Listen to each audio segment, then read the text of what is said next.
Hello dear viewers, support me by subscribing to my channel and share my video if you like it, and also make sure you comment your thought. Now let's start the video.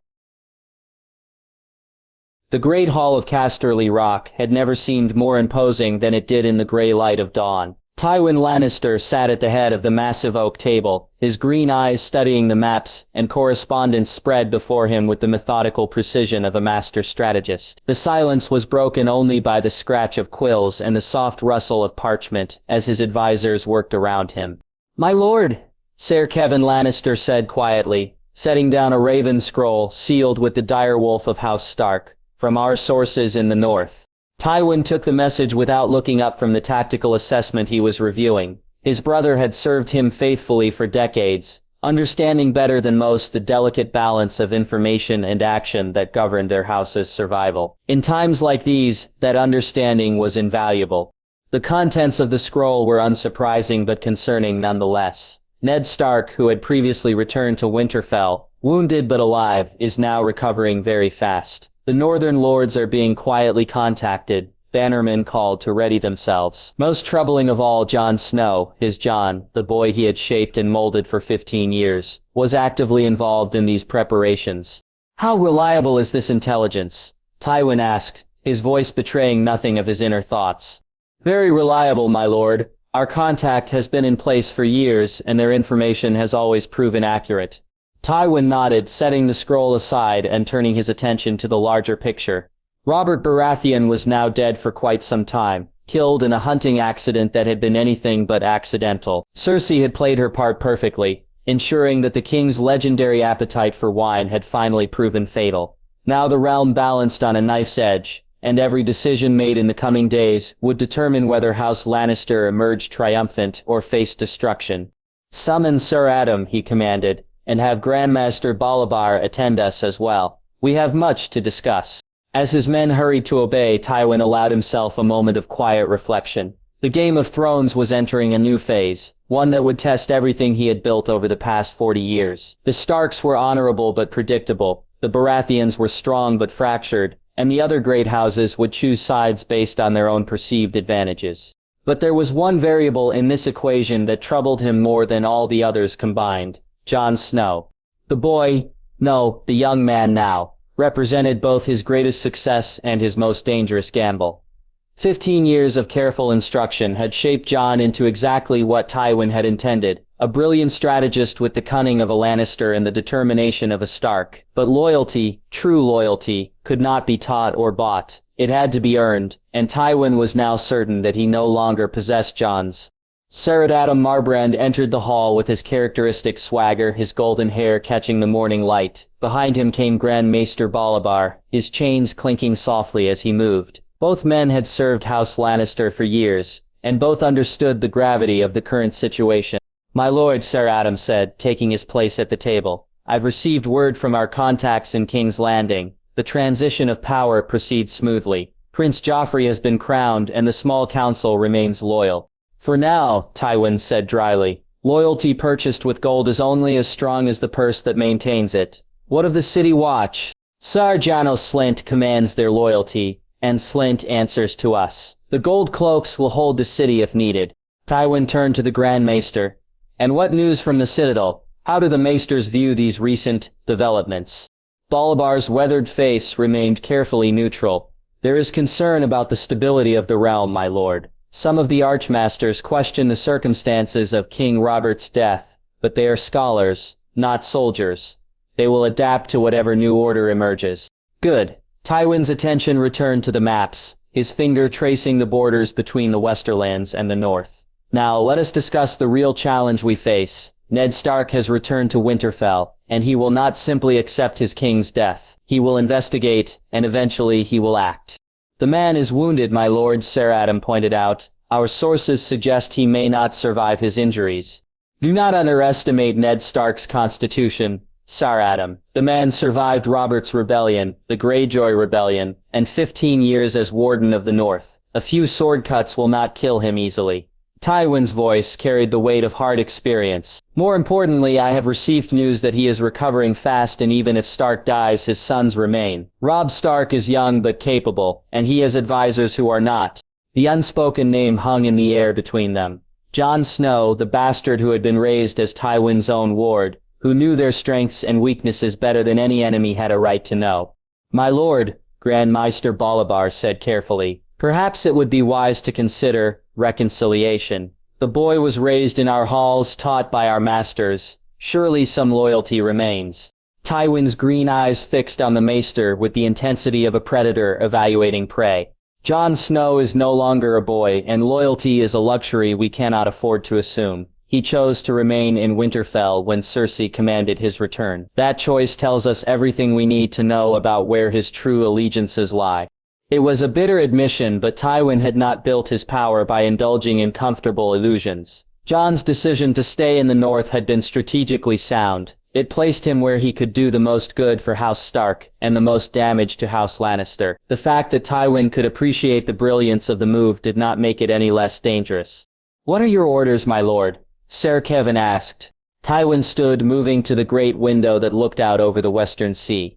The waters were gray and choppy, reflecting the turbulent skies above. Somewhere beyond that horizon lay the future of his house, shaped by decisions that would be made in the coming days. "We proceed on multiple fronts," he said finally. "Ser Adam, you will take 5,000 men and march to the Golden Tooth. Fortify our position there and prepare for a possible Stark advance through the Riverlands if Jaime fails." "Yes, my lord." "Ser Kevan, you will coordinate with our allies in the Reach and the Stormlands. Remind them that House Lannister has been generous in the past, and expects that generosity to be remembered now." His brother nodded, understanding the delicate work of maintaining political alliances in times of crisis. "Grandmaster, you will prepare correspondence for the other great houses. Nothing threatening, nothing that could be construed as aggressive. Simply, reminders of our mutual interests and the benefits of continued cooperation." "Of course, my lord!" Tywin turned back to face his advisors, his expression as hard and unyielding as the rock upon which his castle was built. "There is one more matter we must address. Cersei." The name seemed to hang in the air like a sword about to fall. Everyone in the room understood the complexities of dealing with the Queen Regent, her ambitions and her instabilities. "She is the Queen Regent now," Ser Kevan said carefully. "Her position gives us significant influence over the crown. Her position also makes her a target," Tywin replied. "And her emotional nature makes her unpredictable. We must ensure that she understands the gravity of our situation and acts accordingly." It was a diplomatic way of saying that Cersei's tendency toward dramatic gestures and personal vendettas could destroy everything they had worked to achieve. Tywin had spent years managing his daughter's excesses, but the stakes had never been higher than they were now. "What of the other children?" Grand Maester Balabar asked. "Prince Joffrey and Princess Marcella?" "Joffrey is king now, which makes him both an asset and a liability. His temperament requires careful management." Tywin's voice carried the weight of a man who understood exactly what kind of monster sat on the Iron Throne. "Marcella will be useful for future marriage alliances, assuming we survive the current crisis." "And Tyrion, my lord?" Tywin's expression darkened at the mention of his youngest son. The dwarf had always been a source of frustration, too clever for his own good, and too fond of wine and whores to be truly useful. But he was still a Lannister, and in times like these, family loyalty mattered more than personal failings. "Tyrion is Tyrion.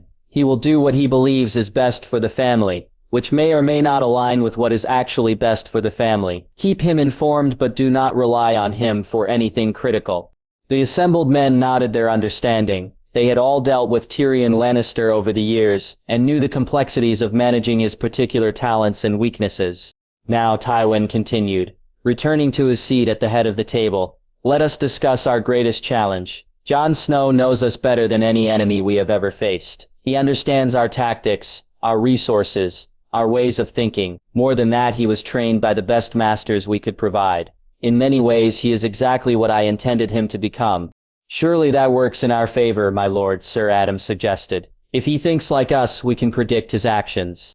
"Can we?" Tywin's voice was sharp with skepticism. The boy, the man, has spent 15 years learning to think like a Lannister, but he has also spent the last few months remembering how to think like a Stark. That combination makes him more dangerous than either alone.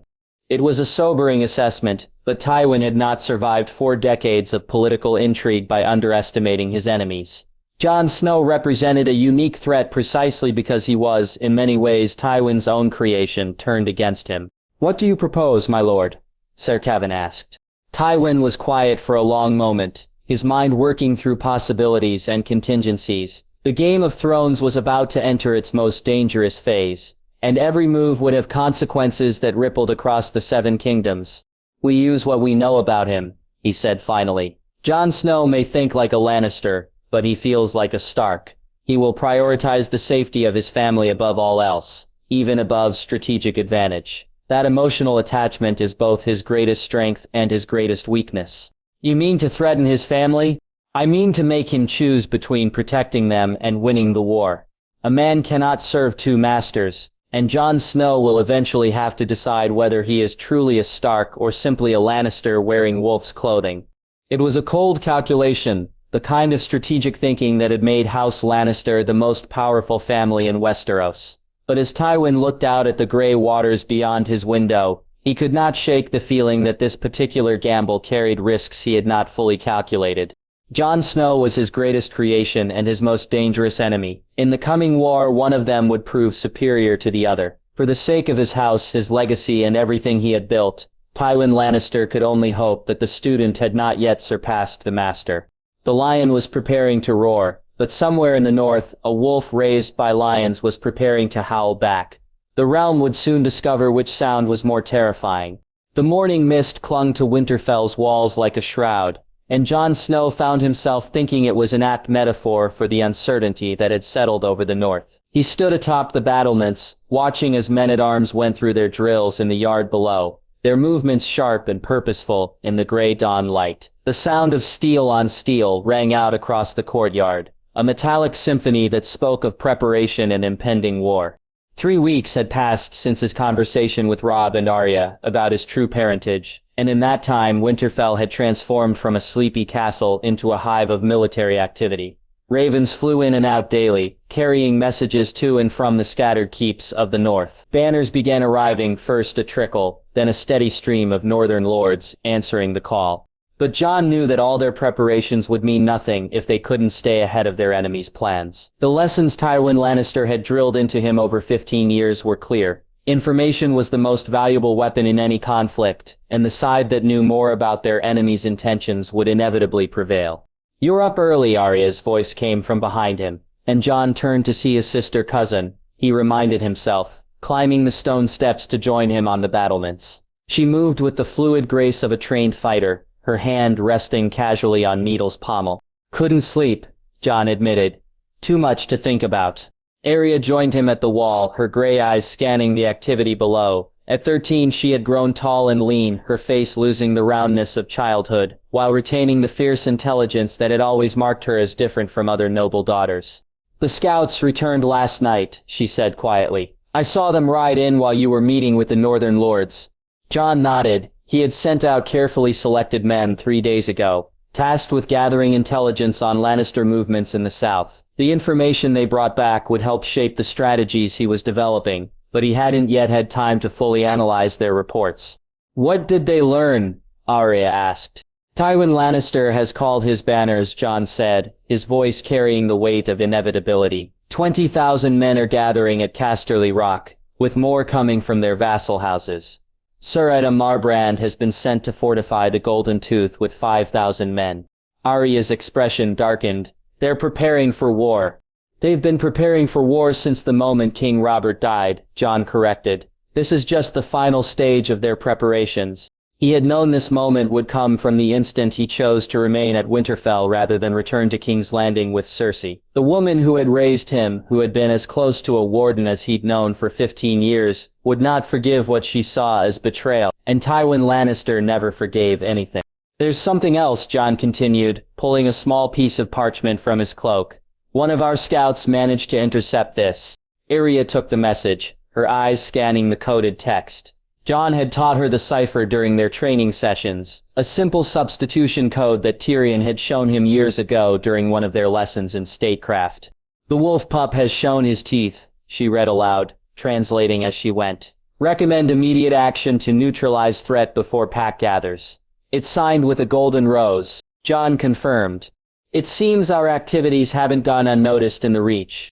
Maybe House Tyrell, but not confirmed yet. The implications were troubling but not expected. The Tyrells had always been pragmatic allies, supporting whichever side seemed most likely to emerge victorious. If they were already sending intelligence to the Lannisters, it suggested they had made their choice about the coming conflict. And if this was someone else, then we need to find that person before he does some significant damage to our forces. How did you manage to intercept it? Arya asked, genuine curiosity in her voice. Jon allowed himself a small smile. I learned from the best. Tywin Lannister taught me that information flows along predictable routes, like water following the path of least resistance. If you know where to look, you can redirect that flow to your advantage. It had been a complex operation, requiring careful timing and the cooperation of several northern houses. Jon had used his knowledge of Lannister communication methods gained during his years at Casterly Rock to identify likely message routes and position his people accordingly. The fact that it had worked so well was both encouraging and terrifying. What else have you learned? Arya pressed. Jon looked out over the walls of Winterfell, his mind organizing the intelligence reports into a coherent picture of their enemies' intentions. Cersei is consolidating power in King's Landing. She's removed several members of the small council and replaced them with Lannister loyalists. The city watch is firmly under their control, and they're using the royal treasury to buy the loyalty of key noble houses. And Joffrey, still king, still as unstable as ever. Jon's voice carried a note of concern that had nothing to do with military strategy. He had known Joffrey since the boy was small, had watched Cersei struggle to manage his cruel impulses and violent temper. That may actually work in our favor. The more erratic his behavior becomes, the more the other great houses will question his fitness to rule. They stood in comfortable silence for a moment, watching as more men arrived in the courtyard below. Jon recognized the banners of House Mormont, House Glover, and House Tallhart among others. The North was answering the call, just as it always had when the Starks needed them. Jon, Arya said quietly, are you sure about this? About going to war with the people who raised you? It was a question that had haunted him for weeks, one that struck at the heart of his divided loyalties. The Lannisters had given him everything: education, training, purpose. Cersei had been very good to him than anyone else, despite her complicated feelings about his presence in her household. Tyrion had been a true friend, sharing knowledge and wisdom with genuine affection. Even Shaemay, in his own way, had shown him kindness. But they had also used him, shaped him into a weapon they intended to wield against his true family. And when the moment of choice had come, they had expected him to choose them over the people who shared his blood, his history, his heart. I'm sure, he said finally. The Lannisters taught me many things, but they never taught me how to be a Stark. That's something I had to learn on my own. Arya nodded, seeming satisfied with his answer. Good. Because many people have been asking questions about your loyalty, and I told them they were idiots for doubting you. Jon turned to look at her, surprised. People still doubts me? Not doubts, exactly. But some are worried about what happens when you have to face them in battle. They thinks you might hesitate at the crucial moment. It was a fair concern, Jon had to admit. The bonds forged during childhood were not easily broken, and he had genuine affection for several members of House Lannister. But war had a way of clarifying priorities, and his priorities were clear. Tell them they doesn't need to worry, Jon said. When the time comes, I'll do what needs to be done. I already did, but it might be better coming from you. Jon nodded, making a mental note to speak with some figures privately. Unity among the Stark leadership was essential, and any doubts about his loyalty could undermine their entire strategy. Speaking of Robb, Arya continued, he's been asking about your plans for the war. He knows you've been developing new strategies after our previous plannings were guessed by Tywin, but you haven't shared the details with anyone. Because the details aren't ready yet, Jon replied. I'm still gathering information, still analyzing our options. When I have a complete picture, I'll present it to the War Council.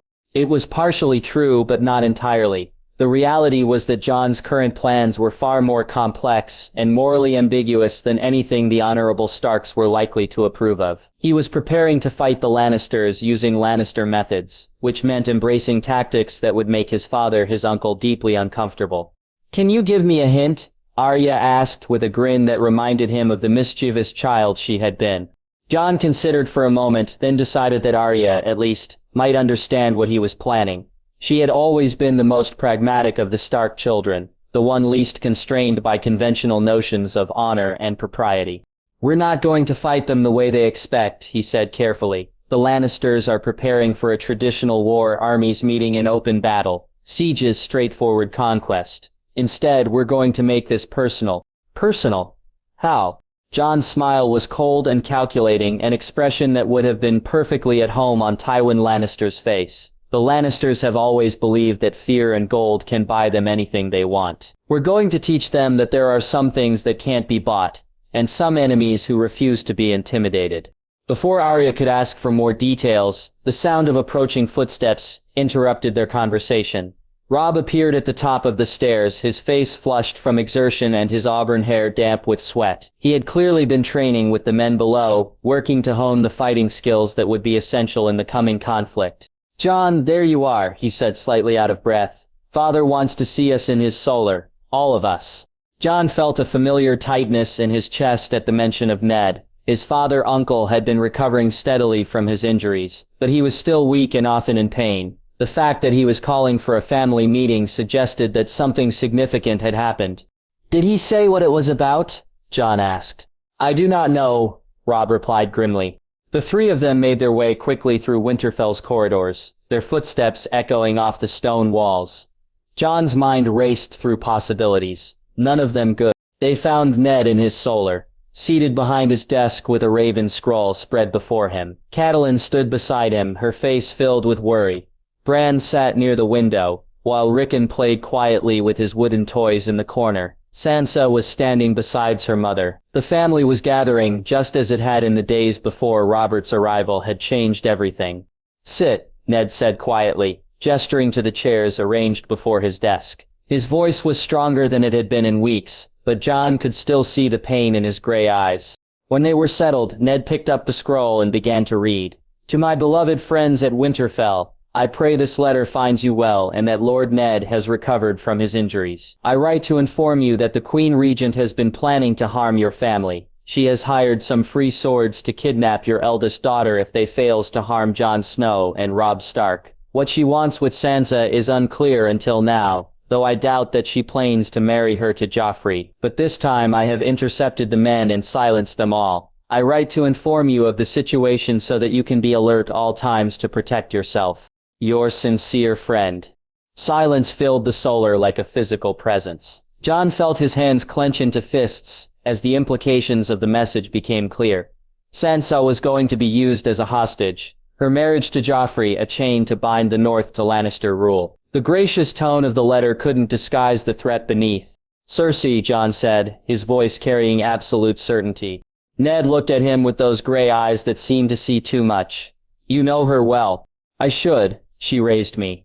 Jon's voice was bitter with the irony of it. This is exactly the kind of move she would make. Elegant, cruel, and designed to exploit our emotional attachments. "What do we do?" Robb asked, his voice tight with controlled anger. Jon stood and moved to the window, looking out over the courtyard where their men continued their training. The sight of those preparations, the evidence of their growing strength, helped clarify his thoughts. "We accelerate our timeline," he said finally. "Cersei is trying to force us into a position where we have to choose between family's safety and our rebellion. She's betting that our love for family will make us submit to her demands." "And?" Catelyn asked. Jon turned back to face the room, his expression hard with resolve. "And she's about to learn that threatening a Stark's family is the worst mistake she could possibly make." The words hung in the air like a declaration of war, which in many ways they were. The Lannisters had made their move, showing their hand and revealing their strategy. Now it was time for the wolves to respond. But as Jon looked around the room at the faces of his family, the people he had chosen over everything else, he felt the weight of responsibility settle on his shoulders like a cloak. Every decision he made from this point forward would determine whether they lived or died. The gathering clouds were about to break into storm, and Jon Snow, bastard prince, wolf raised by lions, would be at the center of it all. The war room at Casterly Rock had been transformed into a monument to methodical preparation, Maps covered every surface, marked with colored pins representing troop movements, supply lines, and strategic positions across the Seven Kingdoms. Tywin Lannister stood at the center of it all, his green eyes moving across the carefully plotted information with the precision of a master craftsman, examining his finest work. But for all the meticulous planning spread before him, one element continued to vex him: Jon Snow. The Northern Lords continue to gather at Winterfell, Sir Kevin reported, setting down the latest intelligence reports. Our sources confirm that House Mormont, House Glover, House Tallhart, and House Karstark have all answered the Stark call. More are expected within the fortnight. Tywin's expression remained neutral, but inwardly he felt the familiar stirring of both pride and frustration. The speed and efficiency of the northern mobilization bore all the hallmarks of Jon's strategic thinking, the same methodical approach to logistics and communication that Tywin himself had drilled into the boy over 15 years of careful instruction. What of their numbers? He asked. Approximately 8,000 men have gathered so far, with perhaps another 5,000 expected. Not insignificant, but hardly overwhelming. Numbers alone do not win wars, Kevin. Tywin moved to the great map of Westeros that dominated the eastern wall. Jon Snow understands this better than most. He will not rely on brute force when cunning will serve him better. Tywin's voice cut through the silence like a blade through silk. Jon Snow made his choice when he remained in Winterfell rather than returning to King's Landing. That choice has consequences, and those consequences cannot be negotiated away. It was a harsh assessment, but Tywin had not built his power by indulging in sentiment. Jon's decision to side with the Starks represented more than simple betrayal. It was a fundamental challenge to everything House Lannister represented. To show weakness now, to attempt reconciliation, would be seen as an admission of defeat by every enemy they had ever made. "What are your orders, my lord?" Sir Adam Marbrand asked from his position near the tactical displays. Tywin was quiet for a long moment, his mind working through possibilities and contingencies. The Game of Thrones had entered a new phase, one that would test everything he had learned about power, loyalty, and the price of both. "We still proceed on multiple fronts, as before," he said finally. "Sir Adam, your forces at the Golden Tooth are to be reinforced immediately. Take another 3,000 men for a possible Stark advance." "Yes, my lord. What of our intelligence operations?" "That brings us to our most pressing concern." Tywin turned back to face his assembled advisors, his expression as hard and unyielding as the gold mines that had built his family's fortune. "Jon Snow knows our methods, our tactics, our ways of thinking. He has already demonstrated this by intercepting our communications with potential allies." The admission was bitter but necessary.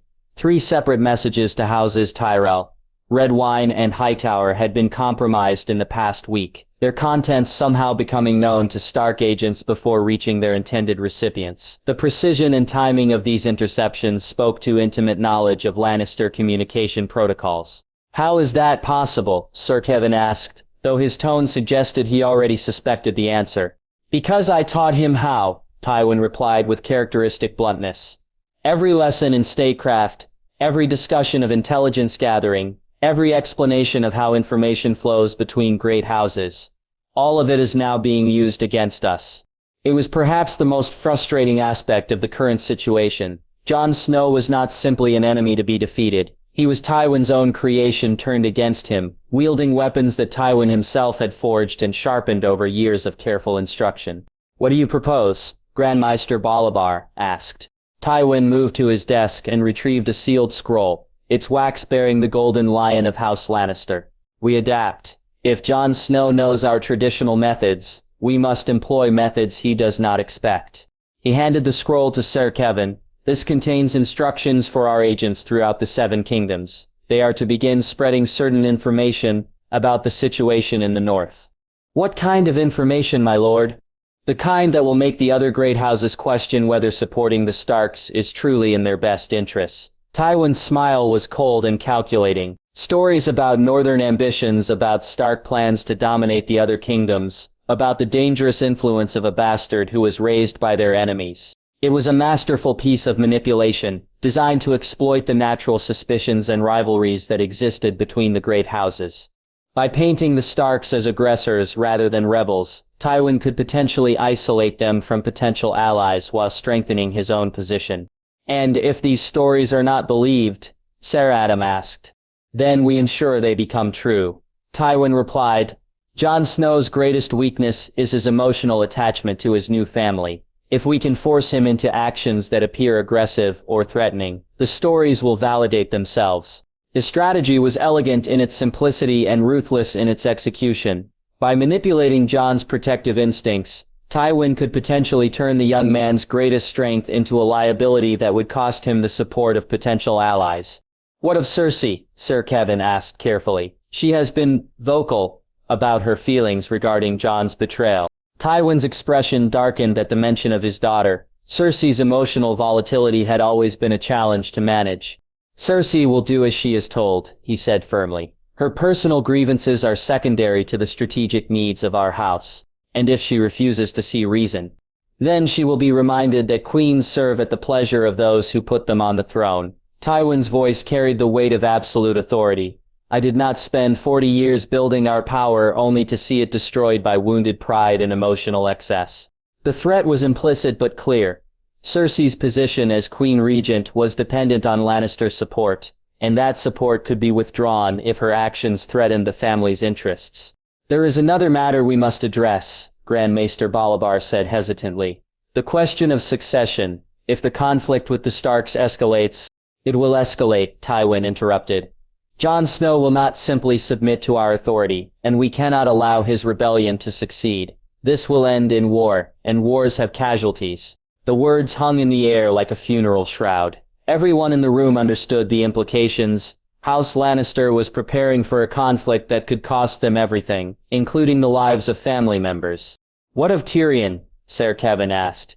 He has always been fond of the boy. Tywin's jaw tightened at the mention of his youngest son. Tyrion's affection for Jon Snow was well known, and his unpredictable nature made him a potential liability in the coming conflict. Tyrion will be kept informed but not involved in operational planning, he decided. His loyalty to the family is not in question, but his judgment regarding Jon Snow may be compromised. It was a diplomatic way of saying that Tyrion could not be trusted to act against someone he genuinely cared about. In the brutal calculus of war, such emotional attachments were luxuries that House Lannister could not afford. My lord, Ser Adam said, there is one more consideration. Our sources suggest that Jon Snow has been training with the Stark children, teaching them advanced combat techniques and strategic thinking. If the conflict continues, we may find ourselves facing opponents who are far more capable than traditional northern fighters. Tywin nodded grimly. It was another consequence of Jon's Lannister education. The knowledge and skills that had been intended to serve House Lannister were now being used to strengthen their enemies. Then we must ensure that superior training and tactics are not enough to save them, he said. Numbers, resources, and political alliances will ultimately determine the outcome of this conflict. We have advantages in all three areas. What are your specific orders, my lord? Ser Kevin asked. Tywin returned to the great map, his finger tracing potential battle lines and strategic positions. We mobilize more men immediately. I think we should reinforce the Golden Tooth, secure the Riverlands, and keep about 5,000 to remain here as a strategic reserve. And our diplomatic efforts? Intensify them. I want firm commitments from houses Tyrell, Redwyne, and Hightower within the fortnight. Offer them whatever incentives are necessary, marriages, trade agreements, favorable terms for future cooperation. The cost will be significant, my lord. The cost of defeat will be far greater. Tywin's voice carried the weight of absolute conviction. House Lannister has survived and prospered for centuries because we understand that power requires sacrifice. We will pay whatever price is necessary to maintain our position. It was a cold calculation, but one that had served his family well throughout their long history. The Lannisters had always been willing to spend gold, blood, and honor in pursuit of power, and that willingness had made them the most feared family in Westeros. There is one final matter, Tywin continued, his voice dropping to a more personal tone. Jon Snow's knowledge of our family, our methods, our weaknesses, it represents a threat that goes beyond simple military opposition. He knows things that could destroy us if used properly. What kind of things? Grandmaster Balabar asked nervously. Tywin's green eyes were cold as winter ice. The kind of things that a boy learns when he grows up in the heart of a great house, watching and listening and remembering everything he sees and hears. The implications were staggering. Jon had been present for countless private conversations, had observed family dynamics and political maneuvering, had been trusted with information that was never meant to be shared with outsiders. If he chose to use that knowledge as a weapon— "What do you propose?" Sir Kevin asked. "We ensure that he never gets the chance to use it," Tywin replied. "This conflict will not end with negotiation or compromise. It will end with the complete destruction of Stark power in the north, and the elimination of everyone who threatens our family's security." The words were spoken with the casual certainty of a man discussing the weather, but everyone in the room understood their true meaning. Tywin Lannister was preparing for a war of annihilation, one that would leave no room for mercy or second chances. "My lord," Ser Adam said carefully, "such a course of action would have significant consequences. The other great houses might view it as excessive." "The other great houses will view it as necessary," Tywin interrupted. "When this is over, every family in Westeros will understand the price of defying House Lannister. That understanding will serve us well in the years to come." It was a strategy born of cold pragmatism and ruthless calculation. By making an example of the Starks, Tywin would ensure that no other house would dare to challenge Lannister supremacy for generations to come. As his advisors filed out to begin implementing his orders, Tywin remained alone in the war room, surrounded by maps and plans and the weight of decisions that would reshape the Seven Kingdoms. The boy he had raised, the student he had taught, the weapon he had forged, all of it was now turned against him.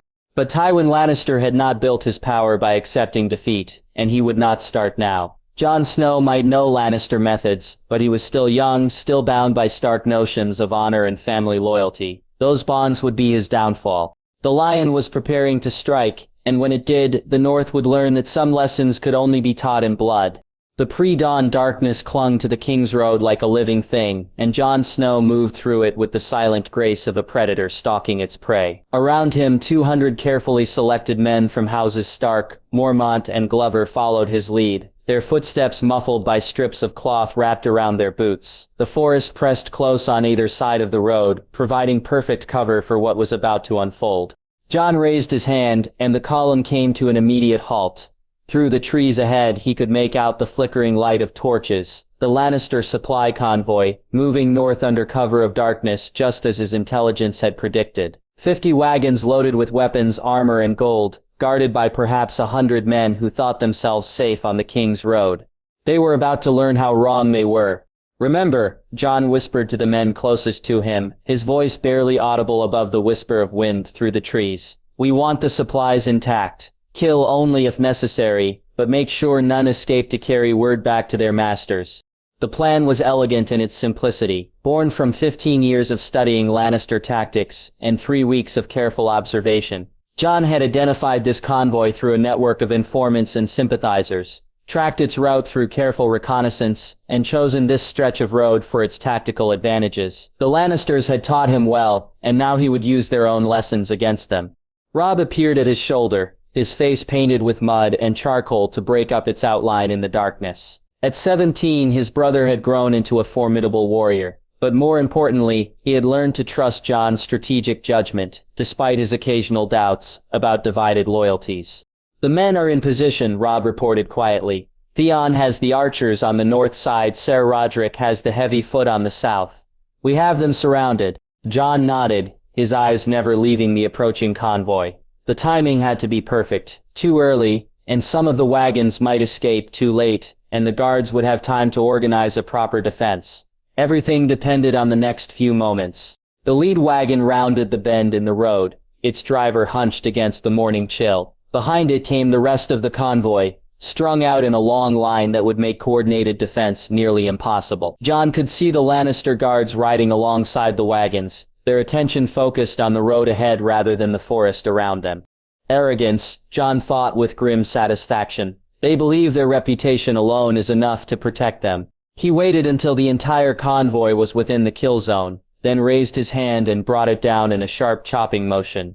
The forest erupted in controlled violence. Arrows whistled out of the darkness, taking down the outriders before they could raise an alarm. Men burst from concealment on both sides of the road, their war cries echoing through the pre-dawn air. The Lannister guards, caught completely off guard, struggled to form any kind of defensive line as chaos engulfed their column.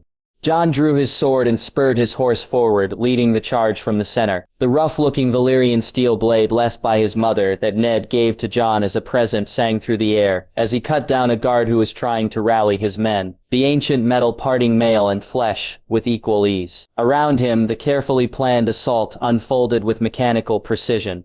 "Yield and live," Jon shouted over the clash of steel on steel. "Resist and die, the choice is yours." Some of the Lannister men threw down their weapons immediately, recognizing the hopelessness of their situation. Others fought with the desperate courage of cornered animals, selling their lives dearly before being overwhelmed by superior numbers and positioning. The entire engagement lasted less than 10 minutes. When the last sword fell silent, Jon surveyed the scene with the calculating eye of a commander assessing his victory. 15 Lannister dead, perhaps twice that number wounded or captured. On his side, 3 men dead and a handful wounded, acceptable losses for such a complete tactical success. But the real prize wasn't the casualties inflicted. It was the 50 wagons now under Stark control, loaded with enough weapons and supplies to equip a small army. "Secure the prisoners," Jon ordered, dismounting to examine the captured supplies more closely. "Treat their wounds and see that they're fed. We're not barbarians." Robb joined him beside the lead wagon, pulling back the canvas covering to reveal rows of gleaming swords and spear points. "This is more than we hoped for," he said, genuine admiration in his voice. "How did you know they would be here?" Jon allowed himself a small smile.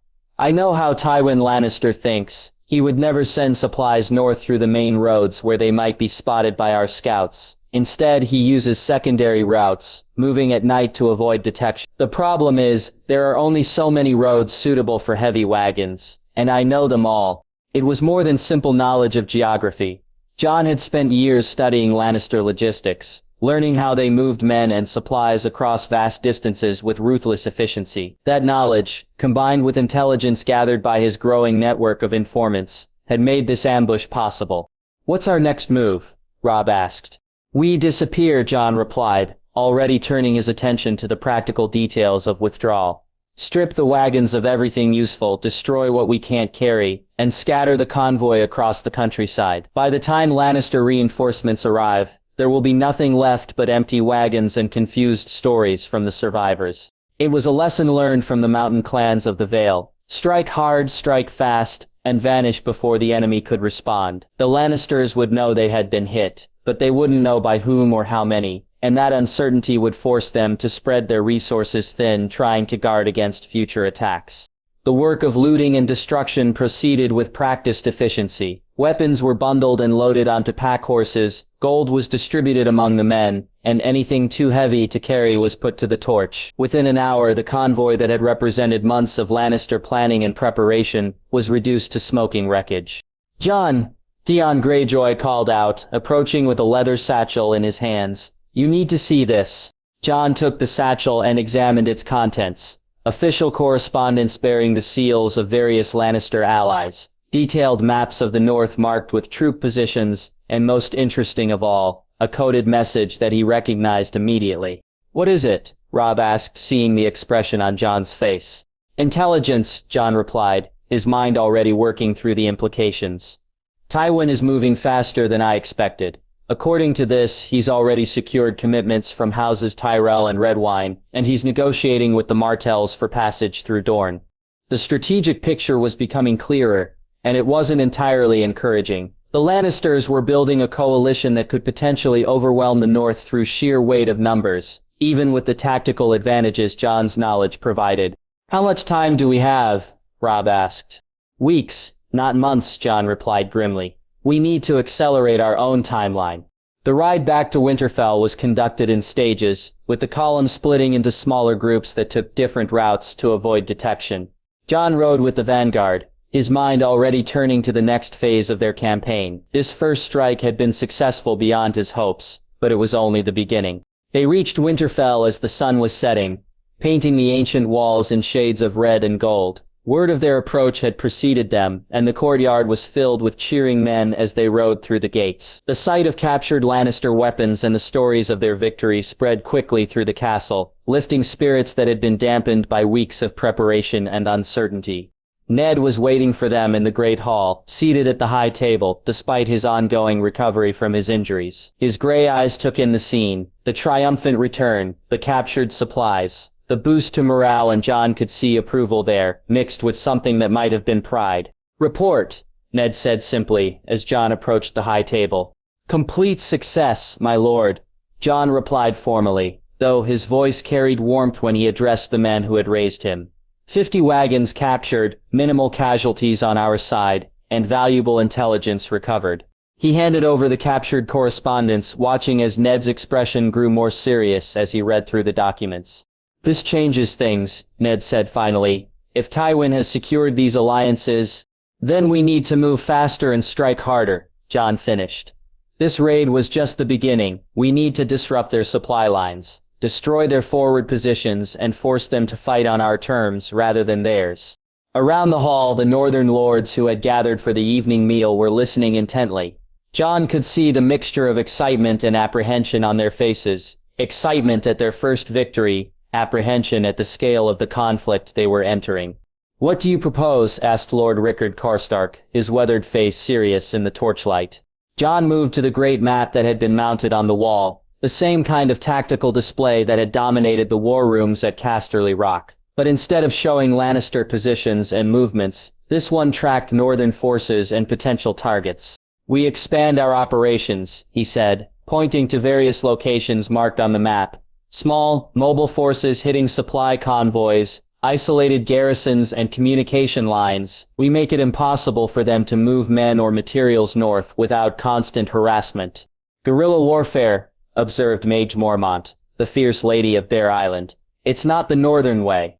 "The northern way got us Robert's rebellion and 15 years of peace," Jon replied. "But the Lannisters aren't honorable enemies who will meet us in open battle and accept defeat gracefully. They're pragmatists who will use every advantage they can find. If we're going to beat them, we need to be smarter, not just braver." It was a hard truth, but one that the assembled lords were beginning to accept. The old ways of warfare, armies meeting in open battle, honor and courage determining the outcome, were inadequate against an enemy like Tywin Lannister. "What about the other great houses?" asked Lord Galbart Glover. "Will they support us if we resort to such tactics?" Jon's expression was grim. "The other great houses will support whoever they think will win. Our job is to make sure that's us. And beside, I have heard of someone currently gathering her forces and preparing to advance towards Westeros and King's Landing. She can be communicated with and be made into an ally." "You're talking about Daenerys Targaryen. I have heard of her. She is different from the Mad King, but still, his daughter. Maybe she is kind to common folks and slaves, but we fought against her father's forces and are responsible for her current situations." "Do you think she will ally with us?" asked Ned after some thinking. "I think she will agree. She is not the kind of person who views the world with past hatreds or enmity. She wants Iron Throne, and we want peace, and a good ruling party, and she has all the qualities to be a good queen." The discussion continued late into the evening, with various lords offering suggestions and raising concerns about the proposed strategy. But Jon could see that the success of the day's operation had shifted the mood in the hall. Where there had been uncertainty and doubt, there was now confidence and determination. As the formal meeting broke up and the lords dispersed to their chambers, Jon found himself alone with his family at the high table. Ned had retired early, still recovering from his injuries, but Catelyn remained, along with Robb, Arya, Bran, and young Rickon. "That was well done today," Catelyn said quietly, and Jon was surprised by the warmth in her voice. Their relationship has been very close recently, but the current crisis seemed to have shifted something more in her attitude toward him. "It was just the first step," Jon replied. "The real test will come when Tywin responds to what we've done." "How do you think he'll respond?" Arya asked, her gray eyes bright with curiosity. Jon considered the question carefully. He knew Tywin Lannister better than anyone else in the room, understood the way his mind worked and the principles that guided his decisions. "He'll escalate," Jon said finally. "Tywin doesn't accept challenges to his authority, and he doesn't forgive perceived betrayals. He'll see today's attack as a personal insult that demands a personal response." "What kind of response?" Robb asked. Jon's smile was cold and calculating, an expression that would have been perfectly at home on Tywin's own face. "The kind that will give us exactly the excuse we need to turn this from a rebellion into a war of liberation." The words hung in the air like a promise and a threat. The first strike had been successful, but it was only the beginning of a much larger game. Jon Snow, bastard prince and student of lions, was about to teach his former mentor that some lessons could only be learned through defeat. Outside the walls of Winterfell, the North was stirring to war, and at its heart, a young man who had been raised by his enemies was preparing to use everything they had taught him to destroy them. And across the seas, a girl with dragons was building her army by freeing slaves and conquering free cities. The Game of Thrones had entered a new phase, and Jon Snow intended to win it.